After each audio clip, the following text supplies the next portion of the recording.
नमस्कार. मी डॉक्टर जयश्री सैनिक पाटील. गुलाबी थंडीच्या गुलाबी शुभेच्छा. खूप थंडी कडाक्याची पडलेली आहे. आज 21 डिसेंबर 2024 आणि सगळ्यांना अंगात हुडहुडी भरलेली आहे. अशा वेळी आपल्या आरोग्याची काळजी घेणं खूप गरजेचं आहे. चांगलं चुंगलं खाणं गरजेचं आहे. शेतात आता हिरवागार रानमेवा आलेला आहे.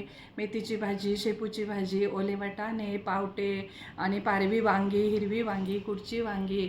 तर हे सगळं असं हेल्दी छान असं घरातलं ताजं जेवण घेणं गरजेचं आहे. तिळाचे लाडू, तिळाचे वड्या, आता संक्रांत पण येते, ते खाणं गरजेचं आहे. तर ह्या गुलाबी थंडीमध्ये स्वतःच्या आरोग्याची पण काळजी घ्या आणि इम्युनिटी म्हणजे आपली प्रतिकारशक्ती चांगली राहण्यासाठी ताजं गरम आणि मस्त तिळाच्या भाकरी, दही, लोणी, खरडा, ताक, दही आणि हिरव्या पालेभाज्या, उसळ, कटाची आमटी असं छान आरोग्यासाठी पोषक असं आहार घेऊन असं छानसं जेवण घेऊन ही थंडी एन्जॉय करा, अशा माझ्या शुभेच्छा. धन्यवाद.